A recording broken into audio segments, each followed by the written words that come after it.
Hi friends, this is Upendra Kumar. So ఈరోజు మనం చెప్పుకోబోయే topic simply supported beams. So simply supported బీమ్స్లో మనం ఈరోజు చెప్పుకోబోయే topic with point load act చేస్తుండగా సింప్లీ సపోర్టెడ్ బీమ్స్లో మనం shear force and bending moment diagram ఎలా గీస్తాం అనేది ఈరోజు తెలుసుకుందాం. సో ప్రీవియస్ క్లాస్లో మనం క్యాంటిలీవర్లో పాయింట్ లోడ్తో మనం చూసుకున్నాం.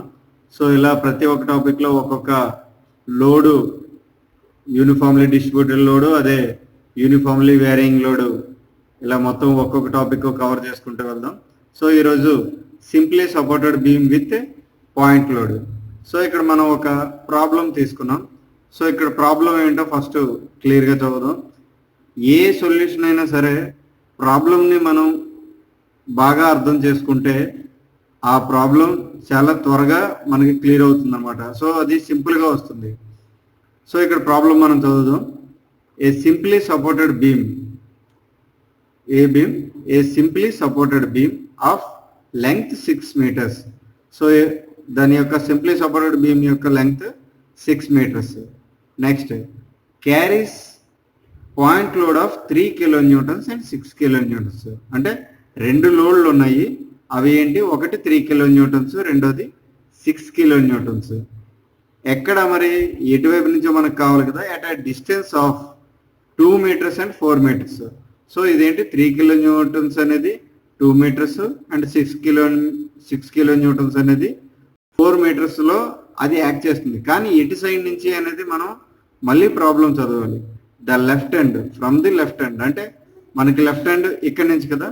సో ఇక్కడ నుంచి 2 metersకి 3 kilonewtons, ఇక్కడ నుంచి 4 meters నుంచి 6 kilonewtons అనమాట. ఓకే, ఇప్పుడు draw the shear force and bending moment diagram. So ఇది ఫస్ట్ మనం ఈ ప్రాబ్లంని క్లియర్గా అర్థం చేసుకున్న తర్వాత సొల్యూషన్లో ఫస్ట్ మనం డయాగ్రామ్ గీసుకోవాలి. సో ఏదైతే ఇక్కడ మనకి ఇన్పుట్స్ ఇచ్చారో ఆ ఇన్పుట్స్కి అనుగుణంగా మనం డయాగ్రామ్ గీసుకోవాలి. సో ఏంటి, ఒక సింప్లీ సపోర్టెడ్ బీమ్ ఉంది, మనకి 6 meters లెంగ్త్ ఉంది, అండ్ 3 kilonewtons ఒక లోడు, 6 kilonewtons ఒక లోడు. సో ఇక్కడ ఏంటంటే మనకి 2 meters 3 kilonewtons from the left ఉంది, యాక్ట్ చేస్తుంది. అదేవిధంగా 4 meters 6 kilonewtons యాక్ట్ చేస్తూ ఉంది. సో ఈ రెండు ఏ బి అనేవి సింప్లీ సపోర్టెడ్ బీమ్. అంటే లోడ్ మనకి ఇలా యాక్ట్ చేస్తూ ఉంటే కింద నుంచి మనకి సపోర్ట్ ఉందన్నమాట. అంటే ఈ బీమ్కి మనం బాటంలో సపోర్ట్స్ ఇచ్చాం, అదే సింప్లీ సపోర్టెడ్ బీమ్స్. ఓకే, ఇప్పుడు మనం నేమ్స్ ఇచ్చుకుంటే A left corner, B right corner, and C 3 kilonewtons, 6 kilonewtons D కింద చేసుకున్నాం. ఫస్ట్ మనం ఈ డయాగ్రామ్ గీసుకున్న తర్వాత మనం క్యాలిక్యులేట్ చేసుకోవాలి రియాక్షన్స్ ఆర్ఏ అండ్ ఆర్బి. ఎందుకు అంటే మనకి ఇక్కడ ఈ లోడ్ ఇచ్చారు, పైనుంచి బీమ్ మీద ఏదైతే లోడ్ పడుతుందో ఆ బీమ్ లోడ్ ఇచ్చారు. కానీ బాటమ్ నుంచి వచ్చే లోడ్, అంటే మనం ఏదైతే సపోర్ట్ ఇస్తున్నామో ఈ ఏ బి అనుకున్నాం కదా, ఈ ఏ బి సపోర్ట్లు లోడ్ మనకు తెలియదు ఎంత అనేది. సో దానికోసమే మనం ఈ రియాక్షన్స్ అనేవి తీసుకోవాలి, ఆర్ఏ అండ్ ఆర్బి.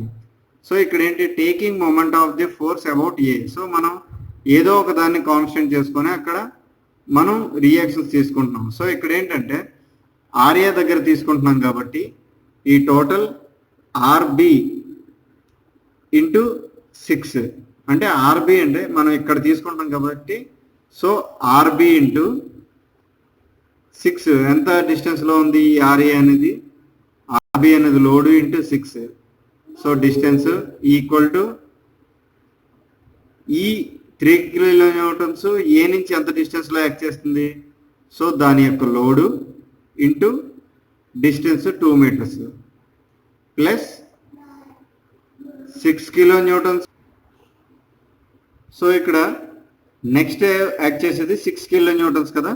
సో మనం ఈ మూమెంట్ దగ్గర మనం ఈ ఫోర్స్ అనేవి క్యాలిక్యులేట్ చేస్తున్నాం. సో 6 ఇంటూ ఎంత డిస్టెన్స్లో ఉంది ఏ అనేది, ఈ 6కి 4 meters డిస్టెన్స్లో ఉంది. సో ఇప్పుడు ఏంటి, RB into 6, so total equal to 6, 3 into 2, so 6 plus 6 into 4 equal to 24. So ఇప్పుడు మొత్తం టోటల్ 30 అయింది అనమాట. So R B into 6 equal to 30. So R B equal to 30/6 equal to 5 kilo Newton's. అంటే మనం సింపుల్గా చేసుకున్నది, మనం క్యాలిక్యులేట్ చేసింది ఏంటంటే ఆర్ఏ ఆర్బి ఫైండ్ అవుట్ చేయడానికి రియాక్షన్స్ తీసుకున్నాం. సో ఇక్కడ మనం ఇక్కడ కాన్స్టెంట్గా తీసుకొని ఇక్కడి నుంచి ఏవేవి అయితే ఫోర్స్ దీని మీద యాక్ట్ చేస్తున్నాయో దాన్ని మనం ఈక్వేట్ చేసాము. సో ఇక్కడ ఏంటి, ఆర్బి ఇంటూ 6 ఒక ఫోర్స్ ఈక్వల్ టు ఆపోజిట్ ఇక్కడ ఏదైతే ఫోర్స్ యాక్ట్ చేస్తుందో అది 3 into 2 ఫస్ట్ది ప్లస్ 6 into 4 సెకండ్ది. సో రెండింటిని ఈక్వేట్ చేసి ఆర్బిని మనం ఫైండ్ అవుట్ చేసాం. సో ఎప్పుడైతే ఆర్బిని ఫైండ్ అవుట్ చేసామో ఆర్ఏ ప్లస్ ఆర్బి అంటే కిందన మనం ఏదైతే సపోర్ట్స్ ఇచ్చామో ఆ సపోర్ట్స్ రెండు కలిపి ఈక్వల్ టు లోడ్ ఏదైతే బి మీద వస్తుందో దానికి మనం ఈక్వల్గా ఉంటుంది. So R A plus RB equal to total load on the beam, ఏదైతే లోడు ఆ బీమ్ మీద ఉందో ఆ load. So R A plus RB అంటే మనకు తెలుసు 5 వచ్చింది, 5 kilo newtons. So 5 kilo Newton's equal to load ఎంత పడుతుంది, 3 kilo Newton's plus 6 kilo newtons. So RA equal to ఇది 9 minus 5 equal to 4 kilo Newton's అనమాట. సో మనకేంటి ఇక్కడ ఆర్ఏ ఆర్బి రెండు కూడా వచ్చేసాయి. సింప్లీ సపోర్టెడ్లో మనం ఏంటంటే ఈ ఆర్ఏ ఆర్బి క్యాల్కులేట్ చేయడం చాలా ఇంపార్టెంట్ అనమాట. ఎందుకంటే ఈ ఆర్ఏ ఆర్బిల మీదే మనకి ప్రాబ్లం అంతా డిపెండ్ అయి ఉంటుంది. సో మనకి క్యాంటిలివర్ కానీ అంటే క్యాంటిలివర్ బీమ్లో మనం ఇలాగ ఆర్ఏ ఆర్బిలు మనం ఫైండ్ అవుట్ చేయము, ఓన్లీ సింప్లీ సపోర్టెడ్లో చేస్తూ ఉంటాము. సో ఇక్కడ ఏంటంటే ఆర్ఏఆర్బి కనుక్కున్న తర్వాత షియర్ ఫోర్స్ డయాగ్రామ్ మనం చూసుకోవాలి. సో షియర్ ఫోర్స్ ఈ పాయింట్ల దగ్గర ఎంతెంత ఉంది అనేది మనం క్యాల్కులేట్ చేసుకోవాలన్నమాట. సో ఇక్కడ ఏంటంటే మనకి మొత్తం టోటల్ 4 పాయింట్లు ఉన్నాయి, A, B, C and D. So ఇక్కడ shear force at A. So shear force at A అంటే మనకి ఇక్కడ సాధారణంగా పైనుంచి వస్తే మనం పాజిటివ్ తీసుకున్నాము, కానీ ఇక్కడ సింప్లీ సపోర్టెడ్ బీమ్లో ఏంటంటే బాటమ్ నుంచి ఏదైతే వెళ్తుందో అంటే మనకి ఇక్కడ స్టార్టింగ్ ఎక్కడ కదా ఉంది, ఇక్కడ ఇనిషియల్గా పైనుంచి వచ్చేది ఏమీ లేదు. ఇన్ కేస్ పైనుంచి వస్తే అప్పుడు ఇది మైనస్ ఇది చేసుకొని దాన్ని మనం పాజిటివ్ కింద తీసుకుంటాం అనమాట. సో ఇప్పుడు ఏంటి, ఆర్ఏ దగ్గర మనకి ఎంత ఉంది, 4 kilo newtons. So RA is nothing but FA is nothing but RA అనమాట, force at A. So 4 kilo newtons positive. Next shear force at C అంటే ఇక్కడ ఎంత ఉంది, సో మనకి ఇది పాజిటివ్ 4 కిలో న్యూటన్స్ అయినప్పుడు సో ఇక్కడ ఏంటంటే 4 కిలో న్యూటన్స్ ప్లస్ మనకి బాటమ్కి యాక్ట్ చేస్తుంది కదా, సో 3 కిలో న్యూటన్స్. దాన్ని మనం 3 కిలో న్యూటన్స్ చేసుకుంటే సో ఇది ప్లస్ 4 మైనస్ 3 ఎందుకంటే బాటమ్కి వస్తుంది, ఇది ఫార్వర్డ్ అప్వర్డ్ వెళ్తుంది కదా, ఇది downward. So 4 minus 3 equal to 1 kilonewtons. Next shear force at D. So same అంతే, 4 కిలో న్యూటన్స్ అంటే ఆర్ఏ మైనస్ సి దగ్గర ఏదైతే లోడ్ ఉందో అది మైనస్ డి దగ్గర ఏదైతే లోడ్ ఉంది అది. సో 4 మైనస్ 3 మైనస్ 6 అంతే కదా, మైనస్ 3 మైనస్ 6. సో ఇక్కడ ప్లస్ 4 మైనస్ 9. సో మనకి ఎంత వచ్చింది, మైనస్ 5 కిలో న్యూటన్స్. ఓకే, ఇప్పుడు shear force at B. So మనకి ఏ దగ్గర అయిపోయింది, సి దగ్గర అయిపోయింది, డి దగ్గర అయిపోయింది, ఇప్పుడు బి దగ్గర. సో బి దగ్గర ఏంటి, మనకి ఈ పాయింట్ వరకు లోడ్ ఉంది కానీ ఇక్కడ ఏ లోడ్ కూడా లేదు. సో ఇక్కడ ఎంత అనేది మనం క్యాలిక్యులేట్ చేద్దాం. సో ఆర్ఏ ప్లస్ సేమ్ ఇక్కడ డి దగ్గర ఏదైతే ఉందో అదే వస్తుంది, ఎందుకంటే లేదు. So plus 4 minus 3 and minus 6 equal to ఇక్కడ కూడా shear force at B equal to minus 5 kilo Newton's. ఇప్పుడు బెండింగ్ మూమెంట్ డయాగ్రామ్కి మనకు వాల్యూస్ కావాలి కదా. సో ఈ బెండింగ్ మూమెంట్ డయాగ్రామ్కి ఈ వాల్యూస్ మనం క్యాలిక్యులేట్ చేద్దాం. So bending moment at A.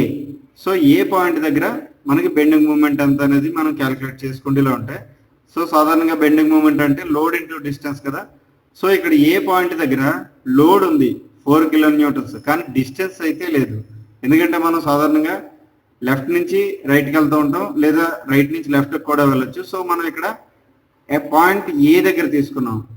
So ఏ దగ్గర మనం స్టార్ట్ చేసుకున్నాం కాబట్టి, so MA equal to load into distance equal to, so 4 into load into distance 0. So ఇక్కడ టోటల్ ఎంఏ అంటే bending moment at point A equal to 0 and bending moment at point C. So ఇక్కడ point C దగ్గర ఎంత అవుతుంది అంటే, ఇక్కడ మనం calculate చేస్తున్నాం కాబట్టి ఇలా వెళ్తాం అనమాట, అంటే లోడ్ ఇంటూ డిస్టెన్స్. సో ఇక్కడ లోడ్ ఎంత 4 కిలో న్యూటన్స్ ఇంటూ ఇక్కడ వరకు ఎంత ఉంది distance 2 metres. So RAF into 4 into 2 equal to plus 8 kilo newtons metre. Okay, next bending moment at D. So bending moment at D అనేసరికి మనం ఏదైతే ఈ RA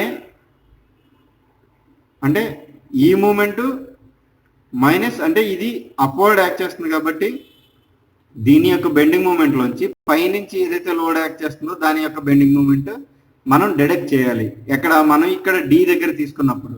so RA into 4, RA into ఇది ఎంత డిస్టెన్స్లో ఉంది 4 మైనస్, సో ఇక్కడ నుంచి ఇక్కడ వరకు డిస్టెన్స్ ఎంత 2 metres. So 3 into 2, 3 into 2. So ఇక్కడ 4 4s మైనస్ 6, 3 ఇంటూ 6 కదా. So 16 minus 6. సో ఇక్కడ ఇది 10 కిలో న్యూటన్ మీటర్. ప్రీవియస్గా మనం ఓన్లీ ఇది ఒకటే తీసుకున్నాం.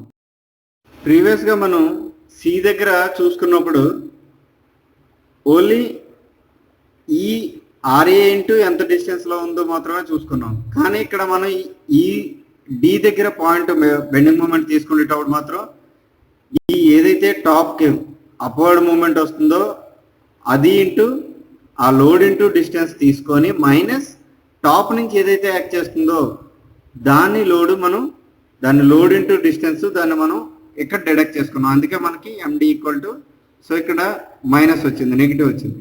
ఇప్పుడు బెండింగ్ మూమెంట్ అట్ బి దగ్గర కూడా మనం తీసుకోవాలి. So bending moment at B దగ్గర మనం తీసుకోవాలంటే సింపుల్గా, సో ఏ ఇంటూ ఈ load into total distance minus ఈ load into 3 kilo newtons into ఇక్కడ వరకు ఎంత ఉందో అంత distance minus 6 kilo newtons into ఇక్కడ నుంచి ఇక్కడ వరకు ఎంత అయితే ఉందో అంత డిస్టెన్స్ మనం చేసుకోవాలి. సో ఇక్కడ మనం చేసుకున్నట్లయితే RA into 6, so RA into total 6 minus 3 into, so ఇక్కడ మన 2 మీటర్స్ ఉండిపోతే మిగతాది 4 మీటర్సే కాబట్టి 4 metres minus 6 into 2 metres, so 2 metres. So ఇక్కడ 4 into 6 24 minus 12 minus 12, so 24 minus 24 equal to 0 అనమాట. సో ఇక్కడ మనం ఈ మూమెంట్స్ తీసుకున్నప్పుడు ఏదో ఒక దాన్ని మనం కాన్స్టెంట్ చేసుకుంటే ఐదర్ ఇటువైపు నుంచి అన్నా తీసుకోవచ్చు రియాక్షన్స్, ఇటువైపు నుంచి అన్నా మనం రియాక్షన్స్ తీసుకోవచ్చు. ఓకే, ఇప్పుడు మనకి షియర్ ఫోర్స్ బెండింగ్ మూమెంట్ మనకి వాల్యూస్ వచ్చాయి. ఇప్పుడు మనం డయాగ్రామ్ ఎలా గీస్తాము. ఇప్పుడు మనం shear force bending moment diagram తీసుకున్నప్పుడు ఇక్కడ మనకి ఏదైతే ఉందో మనం డయాగ్రామ్ తీసుకున్నాం కాబట్టి ఇది బేస్ లైన్. సో పాయింట్ ఏ దగ్గర మనకి ఎంత వచ్చింది, ఏ దగ్గర లోడ్ 4 కిలో న్యూటన్స్. సో ఇక్కడ నుంచి నెక్స్ట్ ఇక్కడ వరకు సి వరకు ఏ లోడ్ లేదు కాబట్టి ఇది కాన్స్టెంట్. నెక్స్ట్ సి దగ్గర మనకి 3 కిలో న్యూటన్స్ యాక్ట్ అయింది. సో సి దగ్గర ఎంత, సో సి దగ్గర మనకి -3 అంటే -3 తగ్గిపోయింది. అంటే ఇక్కడ 1 కిలో న్యూటన్ దగ్గర మనం ఏం చేస్తామంటే పాయింట్ ఇక్కడ ఆఫ్ చేసి మళ్ళీ సి నుంచి డి వరకు ఏది లేదు. సో సి నుంచి డి, సో ఇక్కడ డి దగ్గర మళ్ళీ ఏమైంది, మళ్ళీ ఒక 6 కిలో న్యూటన్స్ యాడ్ అయింది. సో 6 కిలో న్యూటన్స్ ఇలాగ కిందకి బాటంకి వస్తే మనకి పాజిటివ్ నుంచి నెగిటివ్ వచ్చింది. సో మళ్ళీ మనకి ఈ 6 నుంచి ఏమీ లేదు. సో ఇక్కడ దీన్ని మనం క్లోజ్ చేసినట్లయితే ఇక్కడ మనకి బి అనేది మనకి 5 కిలో న్యూటన్స్ వచ్చిందనమాట. సో ఇది షియర్ ఫోర్స్ డయాగ్రామ్ మనం ఇలా డ్రా చేసుకోవాలి. Next bending moment diagram. So bending moment డయాగ్రామ్లో మనకి అన్ని వాల్యూస్ ఇప్పుడు వచ్చాయి కదా. సో ఇక్కడ కూడా మనం ఒక బేస్ లైన్ తీసుకుంటాము. సో ఈ డయాగ్రామ్ గీసే ముందు మనం ఏంటంటే మళ్ళీ ఫ్రెష్గా ఒక డయాగ్రామ్ గీసుకొని ఈ బీమ్ డయాగ్రామ్ దాని నుంచి ఏదైతే ఉందో అక్కడ ఎక్స్టెన్షన్ లైన్ తీసుకుంటే మనకి సింపుల్గా చాలా చక్కగా వస్తుంది. సో ఇప్పుడు ఏంటంటే bending moment at point A మనకి ఎంత వచ్చింది 0. సో ఇక్కడ 0. Next bending moment at point C, so ఎంత వచ్చింది +8 కిలో న్యూటన్ మీటర్. సో ఇక్కడ మనం మార్క్ చేసుకుంటాము 8 kilo newton per metre. And at D, bending moment at D ఎంత +10 కిలో న్యూటన్ మీటర్. సో ఇక్కడ నుంచి కొంచెం టాప్ వస్తుంది. సో ఇక్కడ మార్క్ చేసుకుంటాము. Next bending moment at point B, so మనకి 0 వచ్చింది. సో ఇప్పుడు ఏం చేస్తామంటే మనం ఈ పాయింట్లన్నింటినీ కలుపుకుంటే సో మనకి బెండింగ్ మూమెంట్ డయాగ్రామ్ అనేది వస్తుంది. సో ఆల్రెడీ మనం షియర్ ఫోర్స్ డయాగ్రామ్ తీసుకున్నాము. సో ఇది బ్రీఫ్గా shear force and bending moment diagram for simply supported బీమ్స్కి పాయింట్ లోడ్ వస్తే మనం ఎలాగా ఈ shear force bending moment diagram గీయాలో మనం సింపుల్గా తెలుసుకున్నాం. సో ఈ ప్రాబ్లం మీకు అర్థమైందని అనుకుంటున్నాను. ఏమైనా డౌట్స్ ఉంటే అడగాల్సిందిగా కోరుచున్నాను. మా ఛానల్ని సబ్స్క్రైబ్ చేయండి, షేర్ చేయండి. Thank you very much.